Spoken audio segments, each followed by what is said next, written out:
Apa yang menandakan bahwa waktu sholat itu sudah masuk? Lalu Nabi pun bermusyawarah dengan para sahabat. A'udzu billahi minasy syaithanir rajim. Bismillahirrahmanirrahim. Assalamualaikum warahmatullahi wabarakatuh.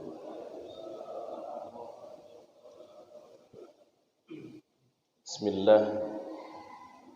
Walhamdulillah. Wassalatu wassalamu ala Rasulillah. Sayyidina Muhammad ibn Abdullah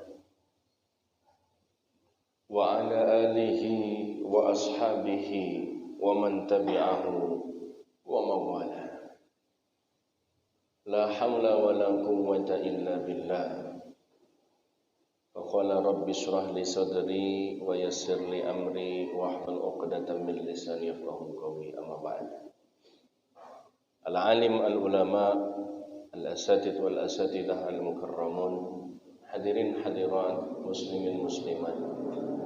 Insyaallah kita semua dimuliakan oleh Allah Subhanahu wa taala. Amin ya rabbal alamin.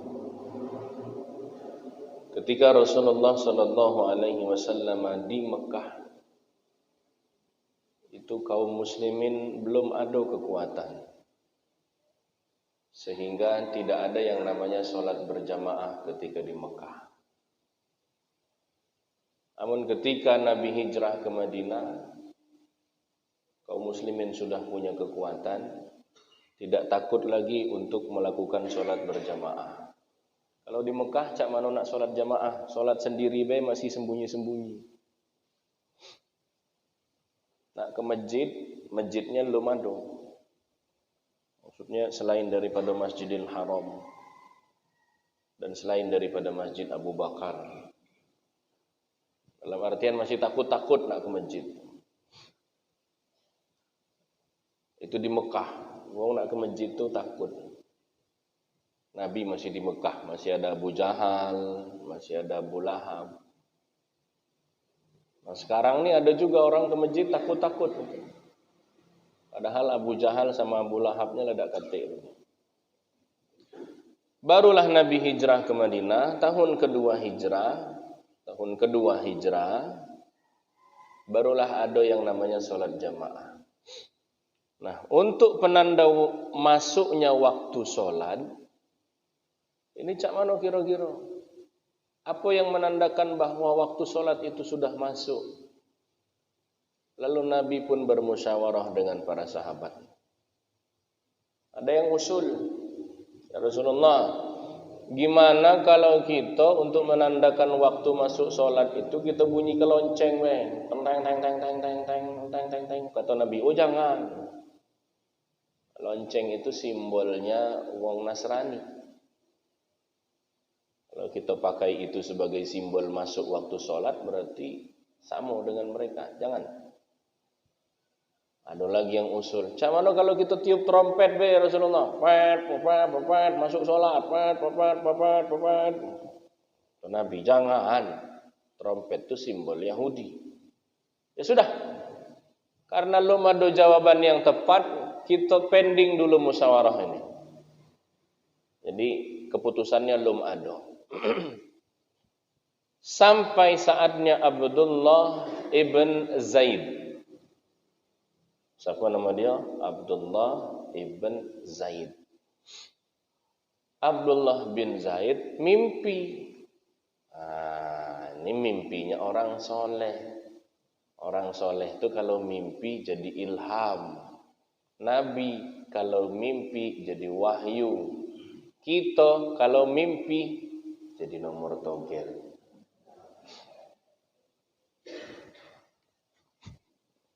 Abdullah bin Zaid mimpi. Mimpi bertemu dengan seseorang laki-laki. Yang mana seorang laki-laki tersebut mengajarkan kepada Abdullah bin Zaid sebuah lafaz. Laki-laki tadi dalam mimpi Abdullah bin Zaid bawa lonceng. Kata Abdullah bin Zaid, "Pacak dak aku beli loncengnya. Ngapo? Untuk masuk tanda waktu sholat." Apa kata laki-laki tadi? "Maukah engkau kuajarkan yang lebih baik daripada sekedar membunyikan lonceng ini?" "Oh, boleh. Barulah diajarkan lafaz Allahu Akbar, Allahu Akbar. Apa artinya? Allah Maha Besar. Allah Maha Besar. Berarti kita manusia ini kecil. Kita ketika teriak Allahu Akbar atau ketika mendengar Allahu Akbar payo, kita manusia ini kecil. Untuk apa kemudian kita menyombongkan, membesarkan diri kita? Karena yang besar adalah Allah. Besar masalah yang kita hadapi saat ini, ada Allah yang lebih besar yang bisa menyelesaikan kita punya masalah. Allahu Akbar. Dan ketika kita mendengar Allahu Akbar, maka yang kita ucap adalah Allahu Akbar. Kita kalau dengar wong azan mengucap Allahu Akbar, maka kita pun yang mendengar, kita ucap Allahu Akbar. Bismillah.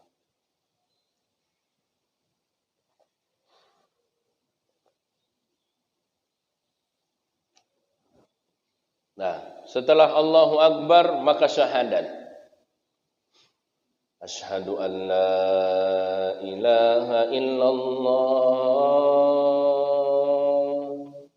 Tidak ada Tuhan selain Allah. Kita ini memang tidak nyembah berhala, Pak. Indak kita nyembah batu. Indak kita nyembah pohon, nyembah kayu. Tapi kadang kita tidak sadar yang kita sembah apa popularitas. Yang kita sembah apa harta jabatan. Yang kita sembah apa pangkat, kekayaan. Nah, padahal kita selalu mengucapkan tidak ada Tuhan yang layak dan pantas disembah kecuali Asyhadu an la ilaha illallah. Waktu muazin ngucap itu, maka kita yang dengar pun kita menjawab asyhadu an la ilaha. Kemudian laki-laki tadi mengajarkan lagi kepada Abdullah bin Zaid. Pertama takbir, kedua syahadat, yang ketiga syahadat kepada Rasulullah. Asyhadu anna Muhammadan Rasul. Tidak ada manusia yang namanya disebut dalam azan itu yang bersanding dengan Allah kecuali dia adalah Nabi kita Muhammad sallallahu alaihi wasallam. Ustaz, Nabi itu waktu Isra Mi'raj nengok Tuhan apa tidak?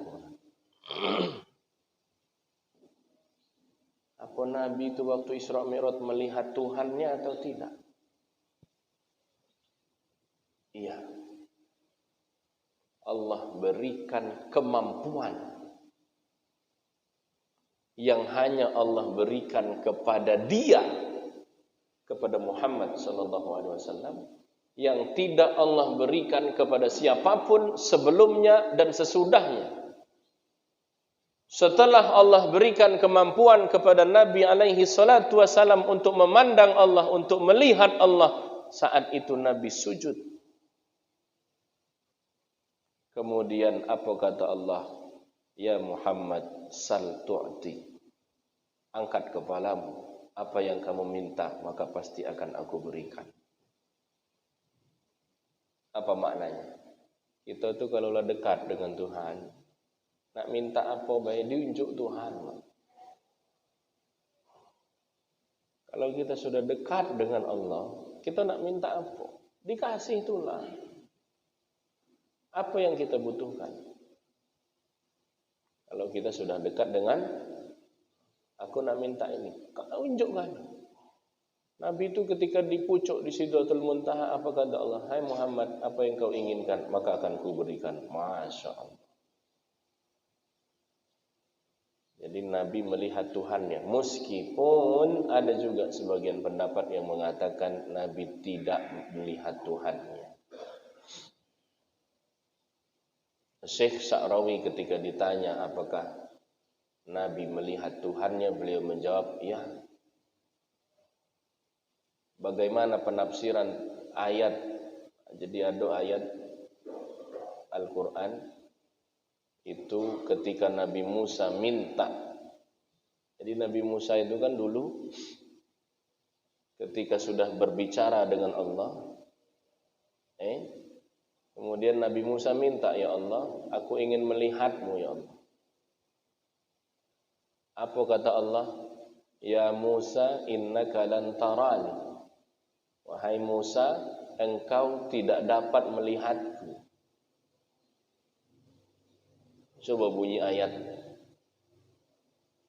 Ya Rabb, aku mau melihat engkau, kata Nabi Musa. Apa kata Allah? Musa, kamu tidak bisa melihat saya, kata Allah.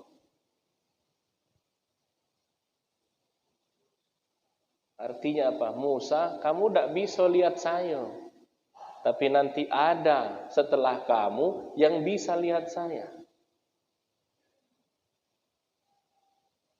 Ketika Nabi Musa minta untuk melihat Allah, Allah tidak mengatakan saya tidak dapat dilihat. Tapi Allah mengatakan kamu tidak dapat dan tidak mampu melihat saya. Allah berikan kemampuan, tapi hanya khusus bagi Nabi alaihi salatu wasalam. Ketika sampai di Sidratul Muntaha, berjumpa dengan Allah, melihat Allah Subhanahu. Apa kita ini bisa juga nengok Tuhan nanti kalau masuk surga? Makanya masuk surga. Amin Allahumma. Maka itulah yang kemudian dalam azan disebut namanya selalu asyhadu anna Muhammadar Rasulullah. Kita pun ketika mendengar itu, kita pula jawab asyhadu anna Muhammadan. Lo jawab azan itu pahala kok, Pak. Jawab azan itu pahala. Bahkan dapat syafaat nanti kalau kita jawab azan. Hayya 'alas shalah. Maka kita pun menjawab. Apa jawabannya? La haula. Tidak ada upaya. Kita bisa ibadah ini pun karena Allah. Saya bisa sampai ke sini selamat itu pun karena Allah. Namun dihitung tidak masuk akal rasaku, Pak. Saya sering ngitung dan tidak masuk di akal saya. Saya tadi malam ngisi Isra Mi'raj. 12:30 jam 1 baru tidur. Jam 3 anak rewel, minta antar kamar mandi. Baru tidur 2 jam, nanti bangun lagi. Nyetir pula dari situ sampai sini. Supir belum ada. Yang ngelamar jadi supir saya udah banyak.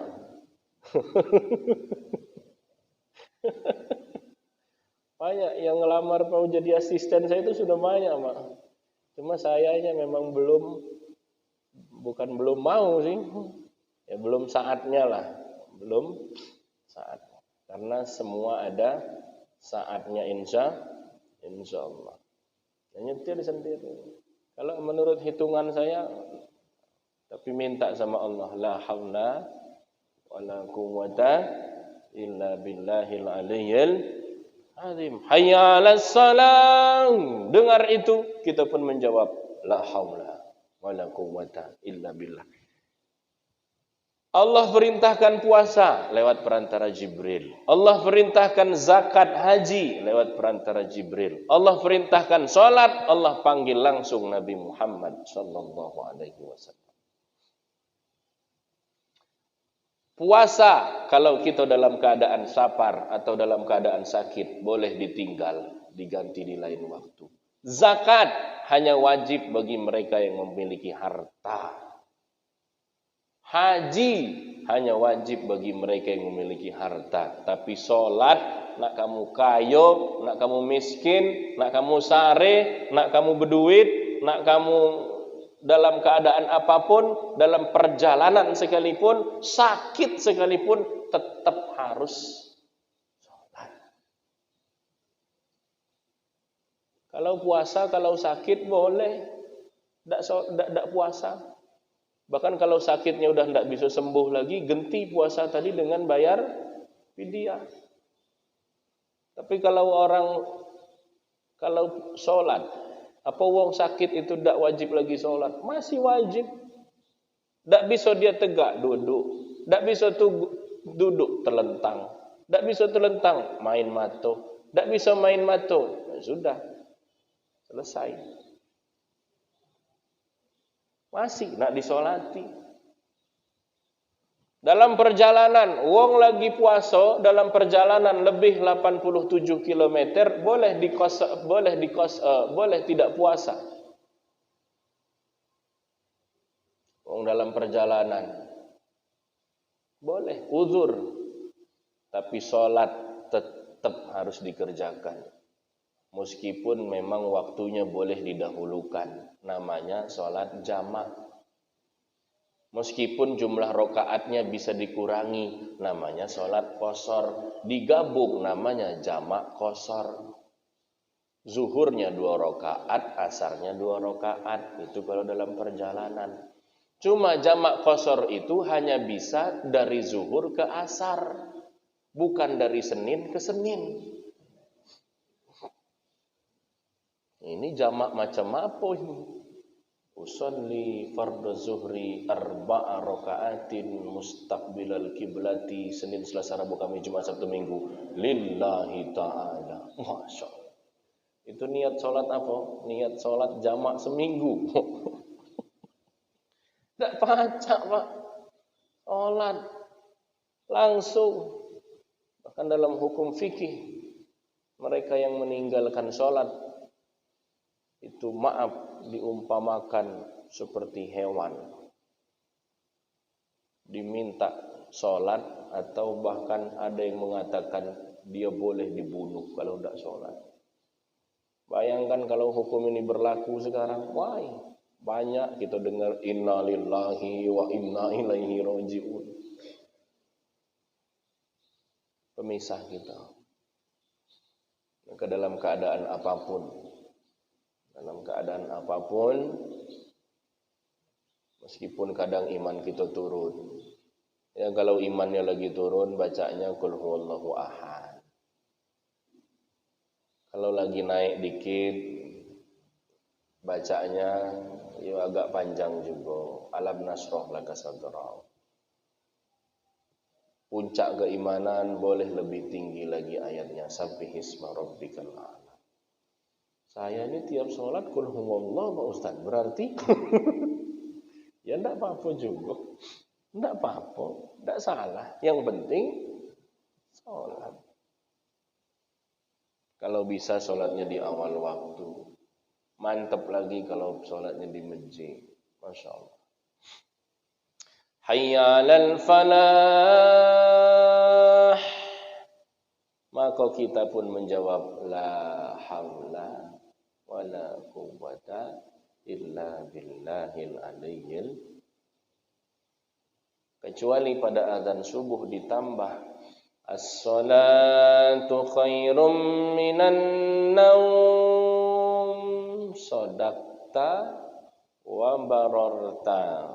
Mau jawab wa bararta, betul. Bisa juga membaca sadaqta wa barirta.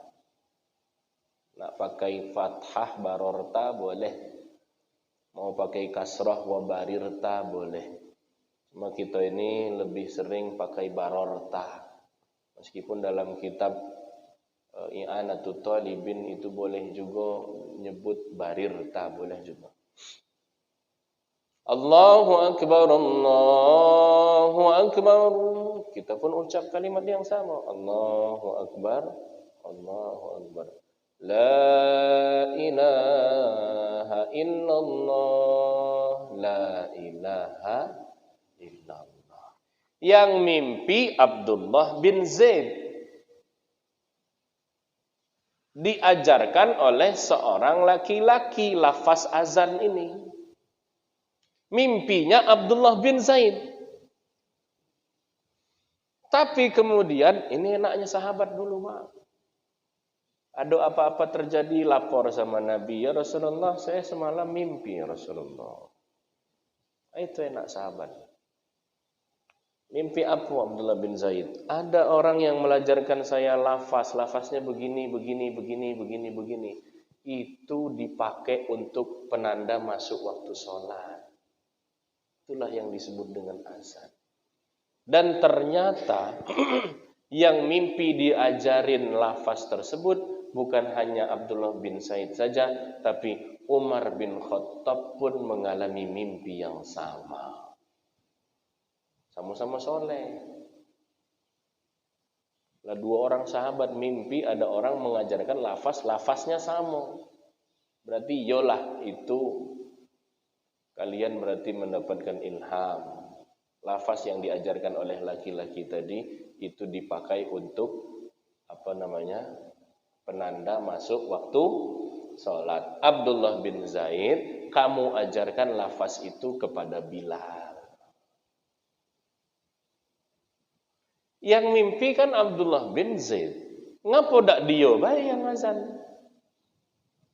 Ngapo Nabi kok malah nyuruh Abdullah bin Zaid tadi ngajarkan lafaz itu kepada Bilal? Memang yang mimpi Abdullah bin Zaid. Cuma yang suaranya lebih tinggi, lebih lantang, lebih bagus adalah Bilal bin Rabah. Jadi di antara sunnah muazzin itu suaranya lantang, tinggi, merdu, bagus. Hayya 'alas shalah.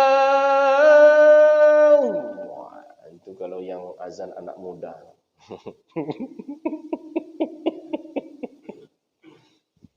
Yang tua ada juga, bisa keras kuat macam tu ada juga, ya Pak ya, ada.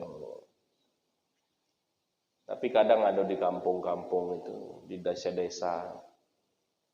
Itu saking lah tuanya, yang mudanya dak ketik lagi ke masjid. Yang azan dia itulah yang tua tu. Minta maaf. Hayya 'alas shalah 3 kali narik nafas. Hayya 'alas shalah.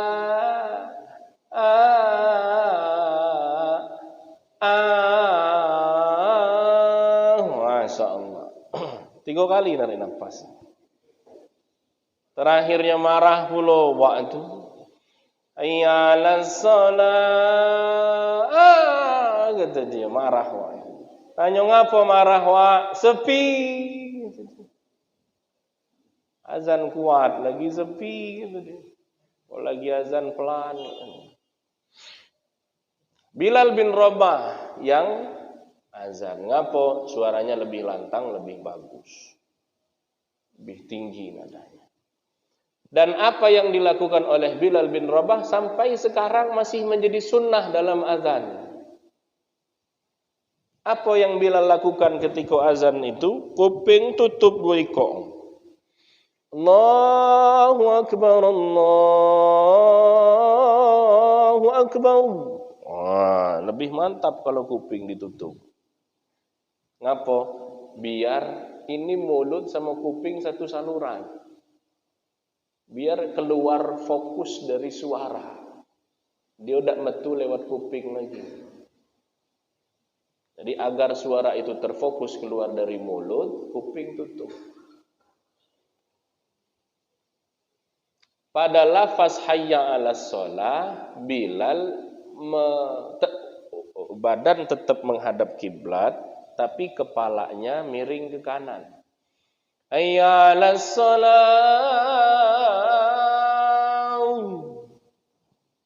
Miring kanan, hayya 'alas shalah. Waktu hayya 'alal falah miring kiri. Hayya 'alal falah.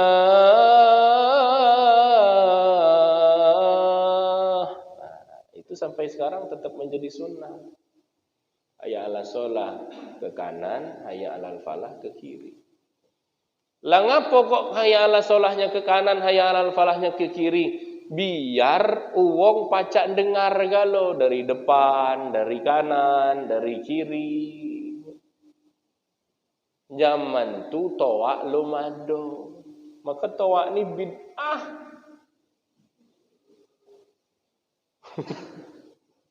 Tidak pernah ada di zaman Nabi. Nah, kate ya. Jadi mikrofonnya lumado. Biar azan itu rata, semua mendengar. Maka ketika hayya 'ala shalah, apa namanya? Noleh ke kanan, hayya 'alal falah, noleh ke kiri. Dunia semakin berkembang, teknologi semakin berkembang, agar kemudian orang pacak banyak yang mendengar suara azan, akhirnya dibuatlah manar. Manar, bahasa Arabnya manar. Manar itu apa? Tempatnya nar. Tempat uwong, apa sih bahasa mercesuwennya apa sih? Menara itu kan tempat uwong ado mercesuar. Wah, mercesuar. Kan ada apinya di pucuk menara itu sebagai tanda. Manar, tempat api, mercesuar. Itu kita pakai, adopsi. Jadi jangan kira masjid kita ini tidak kata yang adopsi. Adopsi menara itu adopsi kubah. Mana ada masjid Nabi ada kubahnya? Berarti kubah ini bid'ah.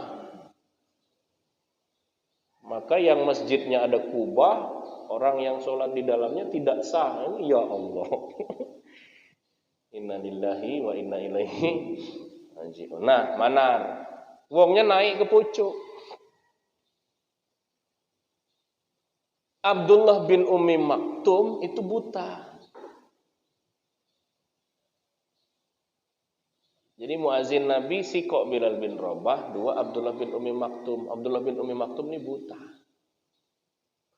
Al-Azhar ketika dulu belum ditemukan toa itu, azan itu masih naik ke pucuk menara. Itu yang dipilih yang tukang azannya yang buta. Tukang azannya yang buta. Ngapa macam tu Pak Ustaz? Sikok. Biar sama dengan Abdullah bin Ummi Maktum, karena orang tukang azan zaman Nabi itu buta. Yang kedua, karena dia naik menara, dari pucuk menara itu kelihatan. Apa ada perempuan yang tidak berjilbab, yang bajunya kejingoan segala macam. Lah naik pucuk menara kan kejingok kan lo. Masyarakat itu lagi ngapa aja, terlihat banyak aib di situ. Makanya sama Al-Azhar, yang azan yang naik ke pucuk menara dia orangnya buta. Ya orang buta suruh naik ke pucuk, slow baik dia. Tapi kita yang pacak nengok suruh naik ke pucuk sambil azan. Ibu itu. Wah. Kejingok kalau aibnya nanti. Jadi sampai sekarang itu masih menjadi sunnah. Hayya 'alal falah, Allahu akbar, Allahu akbar. La ilaha illallah. Kalau masjidnya lebih dempet, misalkan antara satu masjid dengan masjid lain dekat nih ya. Maka boleh suaranya tadi jangan besar nian, tapi jangan pula kecil nian, yang sedang saja, yang sedang saja. Sama lah macam kita ngaji, Pak. Ngaji itu kalau kuat-kuat boleh dah. Dak ilu lah. Ngaji itu kan kenapa dia bisa enak didengar? Karena sedang. Bismillahirrahmanirrahim. Coba kalau ngajinya marah, Pak. Bismillahirrahmanirrahim. Enak enggak kira-kira dengar? Enggak enak. Jadi macam itu sama. Ngaji itu memang berpahala. Tapi kalau kemudian ngajinya mengganggu orang sholat, tidak boleh juga. Nah, jadi macam itu. Mau diibaratkan lagi, kita nonton TV. Kan ada TV di rumah. Coba kalau volume TV itu 100, pekat tak kuping gitu kira-kira. Ada tip, ada radio di mobil tuh, ada tip untuk dengar lagu tuh, putarlah sampai volume full. Kalau tidak peka, nah, maka sebenarnya untuk masalah pengeras suara pun seperti itu. Maksudnya apa? Jangan kuat nian, tapi jangan pula pelan nian. Sedang saja. Coba kalau kemarin menyampaikannya seperti ini, kan nggak ada yang tersinggung kan umat Islam kan? Cuma memang beliau salah memilih kata. Tapi maksud dan tujuannya adalah agar suara toa itu tidak terlalu keras. Cuma salah milih bahasa. Akhirnya apa? Banyak orang yang mulai sibuk dengan suara azan. Alhamdulillah azan menjadi perhatian. Ironisnya apa? Mereka yang marah tadi ketika azan dihina. Waktu azan tidak boleh ke masjid. Tidak boleh ke masjid. Katanya marah, ini azan dihina, disamakan dengan suara anjing. Giliran azan, nah sholat tidak. Tadi semangat betul ini. Apa namanya? La haula wa la quwwata illa billahil aliyyil azim. Nah, setelah mendengar azan, menjawab azan, maka kita pun berdoa. Allahumma rabba hadhihi da'watil tammah wassalatil qa'imah. Ati sayyidana Muhammadanil wasilata wal fadilah wasyarafata wad darajatal aliyatar rafi'ah wa ba'athul maqaman mahmudan alladhi wa'adta innaka la tukhliful mi'ad. Allahumma salli ala sayyidina Muhammad. Habis doa langsung tutup dengan sholawat. Jadi bukan setelah innaka la tukhliful mi'ad kemudian selesai, belum. Innaka la tukhliful mi'ad. Allahumma salli ala sayyidina Muhammad wa ala ali sayyidina. Itu bacanya. Tapi kadang saya kalau lagi di pucuk mimbar setelah azan itu kok cepat betul wong baca doa azan. Aku belum selesai baca doa itu. Allahumma rabb hadhihi da'wati tammah. Wong lo selesai. Amin. Macam apa ada doa azan versi singkat? Mungkin saya tidak tahu ada yang versi singkat. Cepatnya Allahumma rabb hadhihi da'wati tammah. Sudah selesai. Baca nian-nian. Baca nian-nian. 3 syarat. Jawab azan dengan jawaban yang sudah kita bahas tadi. Yang kedua, baca doa setelah azan. Yang ketiga, bersolawat setelah doa. Jawab azan, baca doa setelah azan, bersolawat setelah baca doa, maka akan dihalalkan untuknya syafaat Nabi Muhammad sallallahu alaihi wasallam. Aku nak dapat syafaat Pak Ustaz dengan 3 syarat ini bisa. Artinya apa kalau kita nak jawab azan? Berarti ke masjidnya duluan. Kecuali misalkan rumah kamu jauh. Kalau rumah dekat sinilah ya diusahakan. Jawab azan. Akan dihalalkan syafaat yang pada hari itu minta maaf. Kita butuh nian pertolongan Nabi. Di dunia kita butuh dengan orang, dengan manusia, punya urusan. Di dunia kita butuh yang namanya orang dalam. Biar urusan kita mudah selesai. Tapi di akhirat nanti kita tidak bisa. Apa ada nanti di akhirat itu ada orang dihisap duluan. Pas diselidiki, kok bisa dia ya? Kita lah nunggu dari tadi di padang mahsyar, dia baru sampai, langsung dihisap. Ngapa kok dia langsung dihisap? Oi, dia itu ada kawan malaikat.